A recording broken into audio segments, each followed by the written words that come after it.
Previously on Diego Tries Hard. So it's finally time to learn the story of Al. Al has sifted through his photo albums over the decades and he's separated them out in different phases of his life. So over the next several weeks, possibly months, Al and I are going to go through those photos, and Al will be sharing some stories with us, and in so doing, telling the story of his life. Coming up on Diego Tries Hard. There were 7 women came up with shovels one time. Wow. I sat and drank beer and watched them level off a spot. There was a beaver dam that broke up above. Oh, all the water came down and just took the dam out. So, in '84, along came kids. So was there excitement or nervousness? Yeah. When I was framing the walls, I didn't have any plans. I had this old chair here. And I'd sit there in the chair and drink a beer. And I'd get that in my mind and I'd build that wall. And then I'd rotate the chair around to the next wall. Figure out where I wanted what. And that's how I built the first floor. Wow.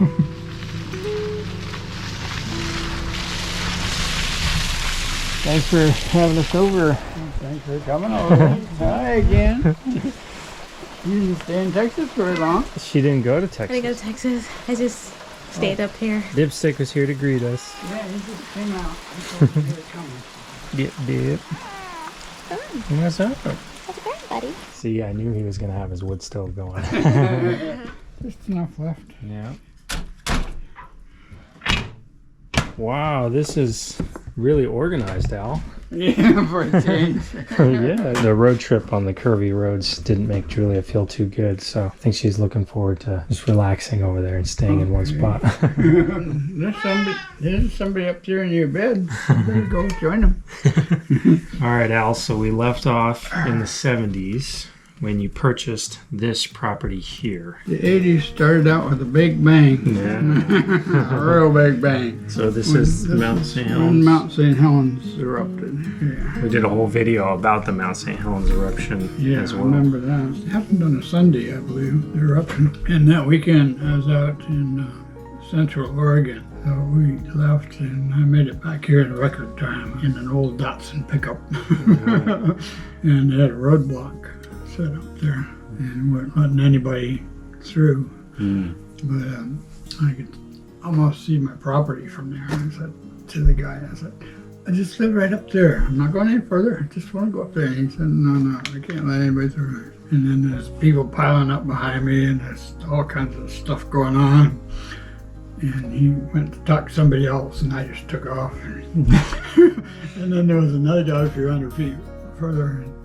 And I said, oh, the guy behind me just said it's okay. I'm just going right up there.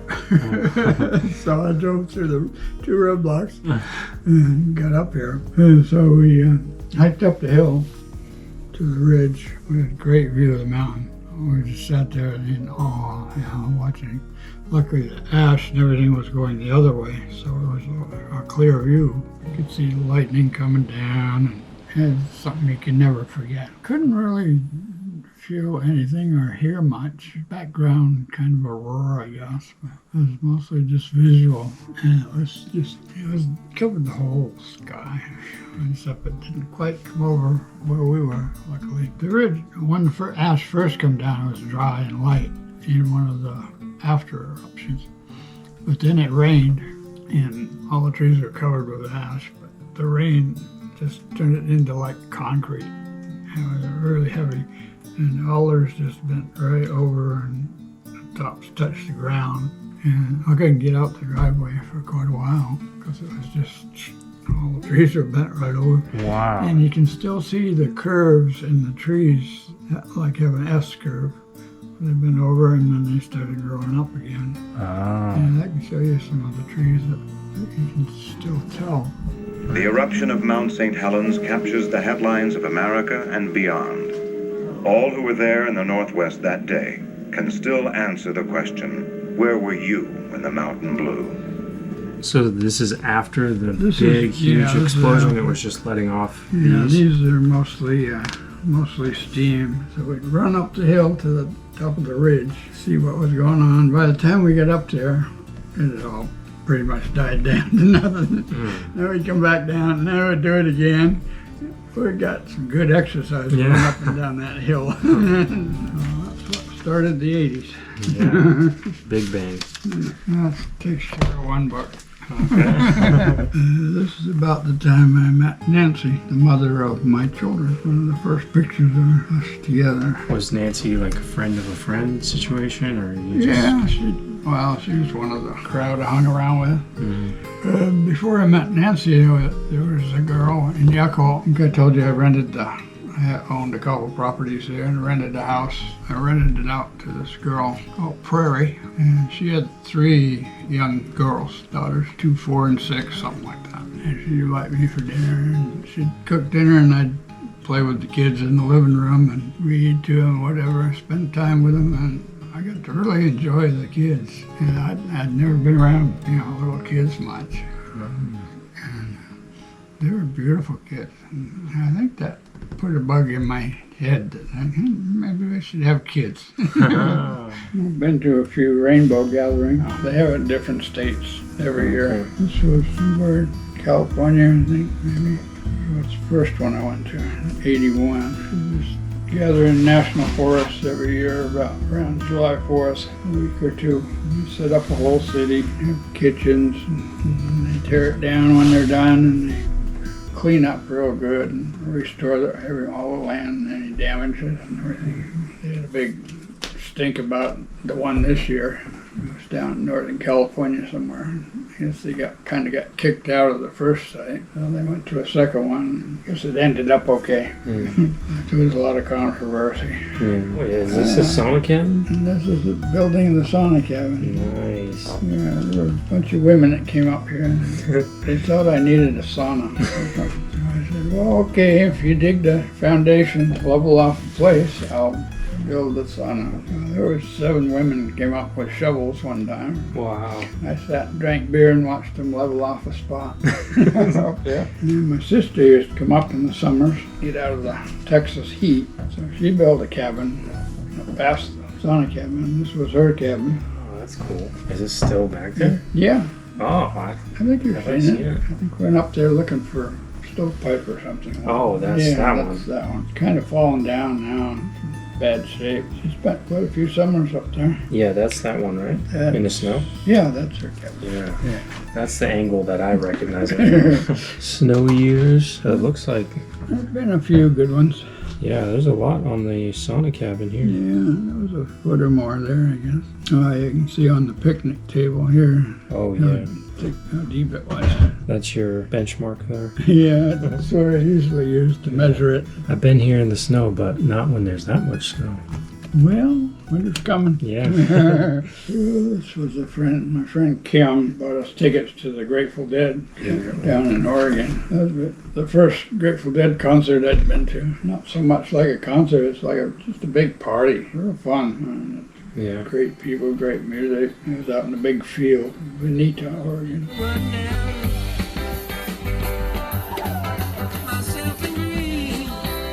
So I listen to all different types of music, and I'm sure that if I heard a Grateful Dead song that I would recognize it, but I can't think of any that come to mind immediately. So I'm live down in Oregon, and then years later we went down with Nancy and saw him again at the stadium down there, the Oregon State. Autzen Stadium? Autzen Stadium, yeah. That one. You built this first water wheel, right? Yeah, this was the first one. It was up above here. That's that cedar tree that's right out here next to the creek. Oh, really? Yeah.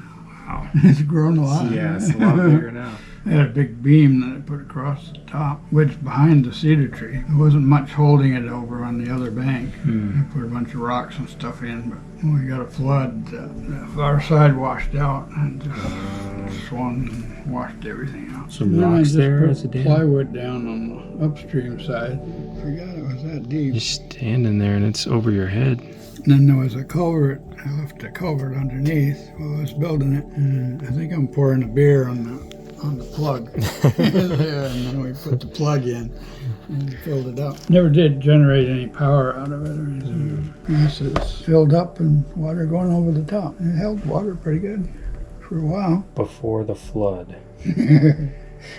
Yeah. And here's the flood. Oh, jeez. I think that's the log that was left, just swung out. Yeah, it's a big washout there. It was right up above the cabin. You look out this window in the cabin and you see the dam. The dam broke and the boat ended up wedged under the cabin there. Nancy had a apple pie in the oven in the cabin. We looked out, we saw the water going over the top of the dam. There was a beaver dam that broke up above. Well, several beaver dams, I think. Oh, all the water came down and just took the dam out. Yeah. You know, it wasn't like rainy or anything. This was the middle of summer. There were posts underneath. You can see the downstream posts there. There were a couple of posts upstream under the logs that were holding the cabin. They disappeared and they washed down.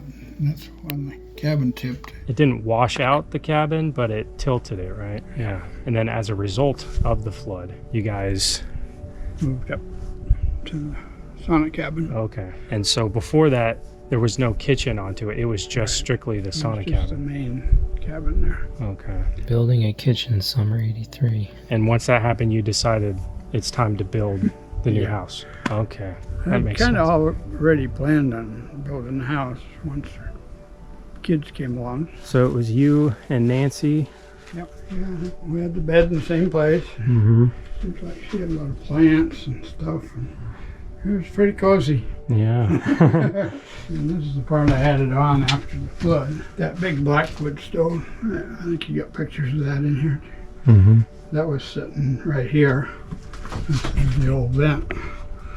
And the stovepipe went up through. This is in the winter, and this is the stovepipe that comes up from the wood stove that was in there. They'd all gather around the stovepipe to keep warm. That's so fun. And for top of the stovepipe, I had an old garbage can lid with 3 sticks to hold it up. Keep the rain out. We just used what we had. Nothing fancy. So this is Nancy. This is when, we're settled into the cabin there. Had a goose and some ducks off and on. Somebody brought them up. Somebody didn't want them. And one time I went to mow the lawn, and the lawnmower wouldn't start. It was an old clunky thing anyway.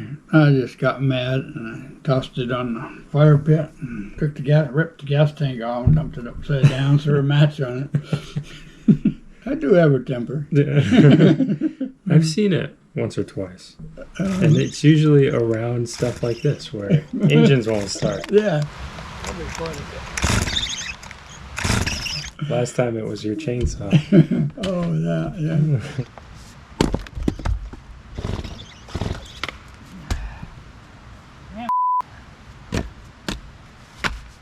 It was at Loggers Tavern. And they had a broomstick pool tournament. Actual brooms you use. To play pool. Did you fix the ends of them to? No, not really.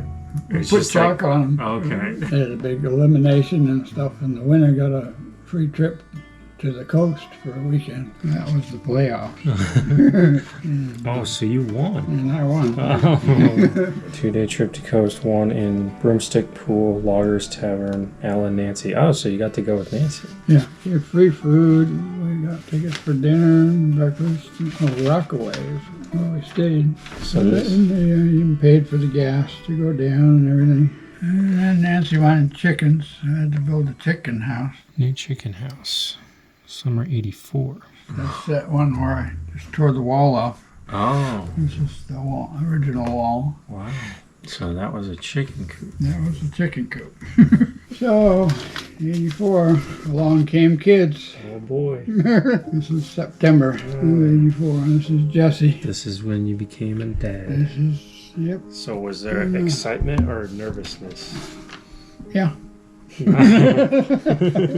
little bit of Okay, both. we had a midwife from Yakko. We had planned to have the kid up in the sauna. Started labor, I think, Friday or something. And it just went on and on and on. And I think Nancy was in labor for like 48 hours or so. And we decided no, it wasn't working, so we headed to the hospital. We had the truck with that canopy on the back. We got Nancy in there and tried to drive down the driveway. It was a rough driveway back then, and we had to just butt along because she'd scream at every bump.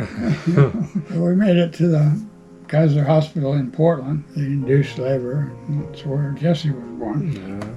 And then they were hemming and hawing about releasing her from the hospital. And finally, about 1 o'clock in the afternoon, we said, well, we'll give you an hour, get your tests and whatever done, or we're leaving. So they did. We got out of there finally. She was ready to go home. Yeah. But we didn't come home. We were, at that time, we had just finished playing mixed doubles pool for that tavern in Yakko. So everybody was, wanted to know what the baby was and all the details and stuff. So we had to stop at the tavern on the way home. Jesse went to the bar before he even came home. Along come Molly.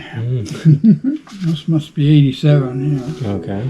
Molly was born in May 87. All right. And then there was 2. And then we're 2. So how did you like living up here with the kids and like all that it takes to raise kids? Great. Yeah. This is an awesome place for kids. If you're going to have kids, do it out in the woods, not in the city. Yeah. So with Molly, we were going to have a home birth too. And we started out up here, but the midwife decided it would be better if we had the birth at her house in Yakko, because she was only about a block from the fire station, the emergency fire station. She wasn't comfortable with doing it up here, so we went down there, and they were getting ready to move or something, or hadn't paid their power bill. So just before we went down there, they shut off her electricity. Oh my God. Jeez. So Molly was born in Yakko, but without electricity. We had kerosene lamps. Wow. And flashlights. We had hot water somehow. I think they had a wood stove. Yeah, so she was still born kind of primitive, like. But we avoided the hospital with Molly. Yeah. Anyway. After your experience with Jesse. And that's how we gave them baths to start with.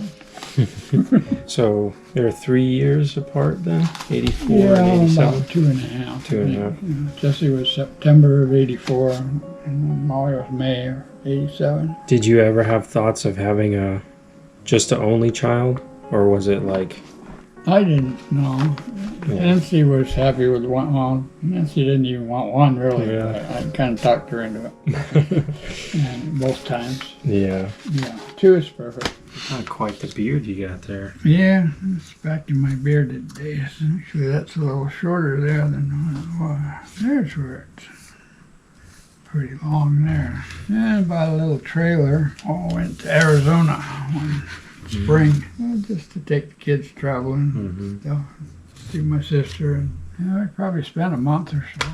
And this was 88. Nancy wanted to garden out here. And it was steady slope down to the creek. So she wanted a couple of level spots out there. So we had a friend come up with his dozer and level things off. At the same time, he cut that road in up where the nasty place is. Oh, really? He did that while I was here too with the dozer. You know who that is? Yeah. I think that's JoJo. Young pictures of her. Yeah, sneak a couple pictures of her in here. That'll make her really mad. She did not want to be in this video. She hasn't come and seen me for a long time. So, okay, JoJo. Here's you, JoJo. I'm gonna put your picture in here. Young JoJo. You better come see me. That was my nephew, Russ. So that's your sister's son? Sister's son, yeah, one of them. So my sister, toward the end, she had emphysema and asthma. She was in pretty bad shape. She was living in Kingman, Arizona. I used to go down every year or 2. Russ stayed with her. He lived with her and took care of her because she needed 24-hour care. So he lived with her for 2 or 3 years at the end, I guess. And he had a girlfriend, and they were really in love and wanted to start a horse ranch and do all kinds of stuff. And after my sister died, he moved in with his girlfriend, and they were really happy, and everything was going good, and he got cancer and didn't have very long to live. And died. Oh, That's right. The memorial water wheel building is for him. oh, that's for us. Well, that was my nephew that died of cancer. He had been up here not too long before I got the first water wheel going. And then after he died, I was feeling all bummed out. And I thought, well, what could I do that he would want me to do? And I thought, get that water wheel going. And it was almost finished, so I finished it and got it running and named this after him. More kids. Yeah. Molly and the two of them. Feel better? Okay, this is building the house. This is where we started. There's this stump. It's right here in the corner of the kitchen here. I had to dig that stump out before we could start. Some of the building materials came from that house in Yakult, is that right? Yeah, Okay. a lot of them. And this is the famous tree Putting the tree up in the middle. That's an epic picture right there. Yeah, probably most of all those 2x4s came from that house. Floor joists, this flooring came from there. These beams here came from there, and the flooring above. This is 85. Oh, that's hoisting it up. And it come along, I think. When I was framing the walls, I didn't have any plans or anything. I just kind of built it as I went along. I had this old chair here, and once I had the flooring down, the deck, I'd set the chair and look at one wall and decide where I wanted windows, doors, whatever. And I'd sit there in the chair and drink a beer. And I'd get that in my mind, and I'd build that wall. And then I'd rotate the chair around to the next wall, and figure out where I wanted what. And that's how I built the first floor. Wow, that's great. That chair got a lot of use. Jesse helping out. I had him straightening nails when he was 2 years old or so. Yeah, I wouldn't want to do it again. Everybody ought to build one house in their lifetime Yeah. the way they want. Originally, I was just going to have a 2-story house. Well, I got the second story done, but then I had all these roof dealies. These came from the house in Yakult, 6 of those. I had those left, but they weren't wide enough to go across the second floor. So, well, I guess I got to build a 3rd story, narrower 3rd story. So that's why it ended up 3 stories. Oh, that's a cool shot of the old cabin. And I tore that down and used a lot of that lumber too on this one. So all the sheeting you got? I bought a unit of plywood Okay. from down in Oregon somewhere. I had to take 2 trips down there with my little pickup to get it all back. That's one of the few things I bought was it was 1/2-inch plywood. This day I did not work. Yeah. That looks like a good rest day right there. Yeah, that was a rest day. And this I was just finishing the last of the roofing, putting the last piece of the ridge on there. Well, that was a relief. Oh, Because sure. after that, it didn't matter if it rained. Yeah, I had notes on calendars, I think, Right. when stuff happened, and I wrote it out neatly afterwards. Oh, that must have been a good milestone there. First fire in the cook Oh, stove. yeah. The front door before the garage. Those lights are still there. Yeah, And the door. yeah, that's the twin to your door. Yeah. It was part of the old cabin that was Right. here when I bought the place. Yeah. This was the front door, and yours was the back door. It's the original stove.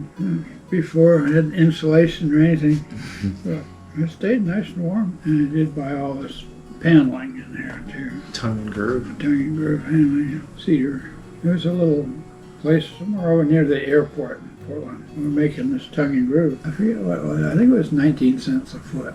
That was Nancy's stove Yeah. that we moved down from the sauna cabin. Man, that thing sure was pretty. Used that smoky old thing for a while.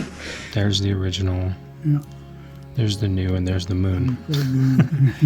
Looks like I've got the old cabin torn down. This is the floor I of see. the old cabin here. Makes sense. So if that was taken today, you would see the water right here. Yeah, I tore all the walls and everything off that old cabin. I left the deck for a while. Here's adding on the bathroom. The kids were getting too big to take baths in the sink there. So I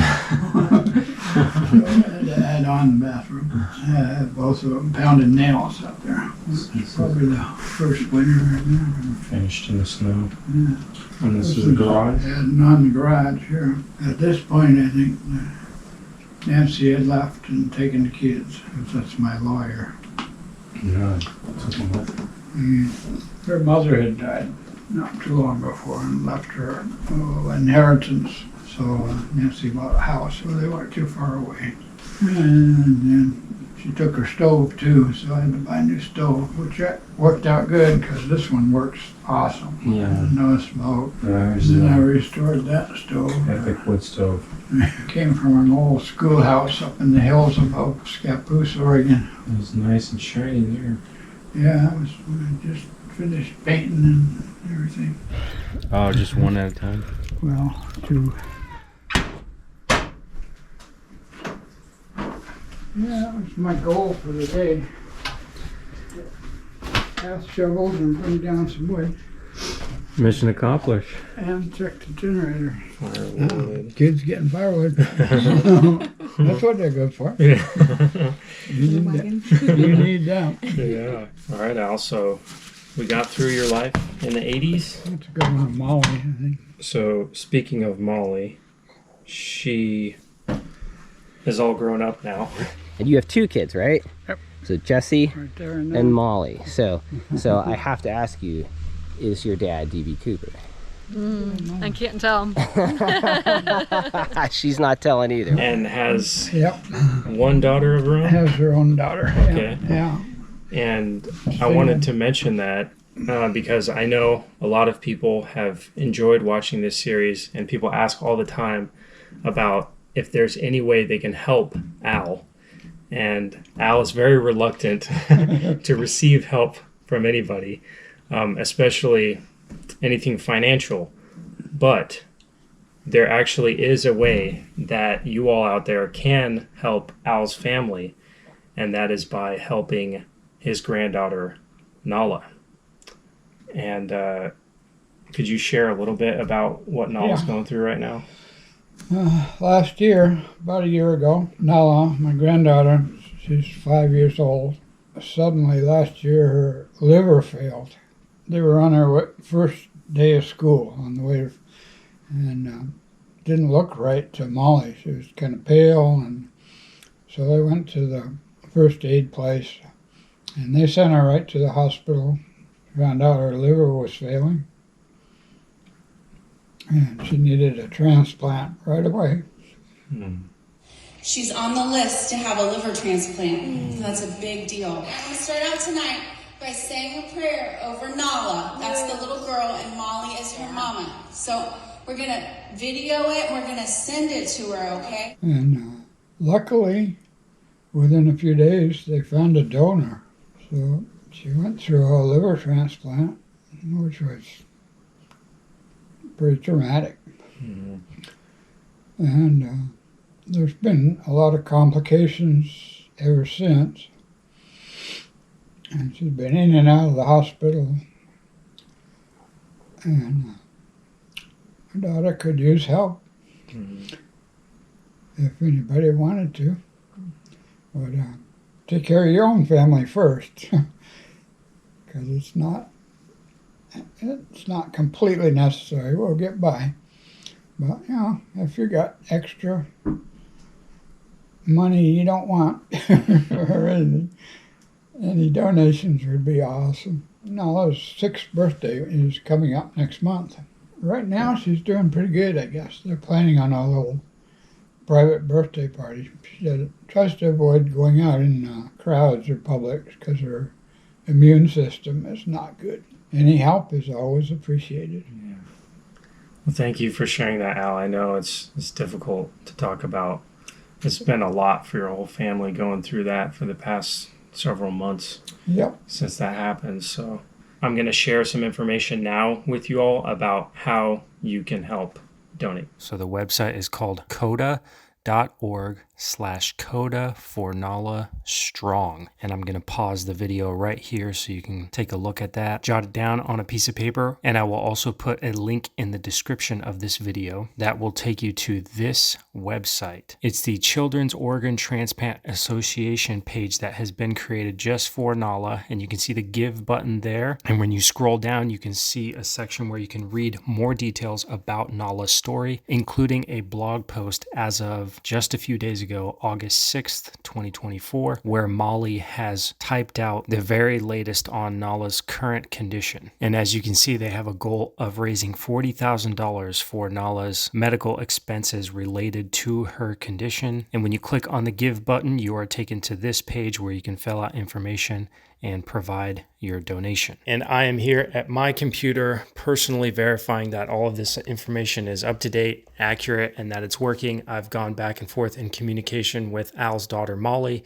and with Al, of course. And again, we really appreciate any donations that you all can provide. And I'm really hopeful that the community of viewers that have enjoyed my videos that I've done with Al, that my friends the South family, also known as the Adventure Agents, the videos they've done with Al. I would love for all of us to come together as a community to help Al, help Al's family, help Nala. Thanks, as always, everyone, for checking out this video. I know it took me a while to put this one together, but you probably understand why now. There's a lot that happened in Al's life in the 80s, and this was one that I really wanted to get right. And it took a lot to coordinate all of this to make an accurate telling of Al's life and get the approval from everybody involved in the video and put out something that I'm going to be proud of and that Al's going to be proud of. Thanks, everyone. Appreciate it. See you on the next one.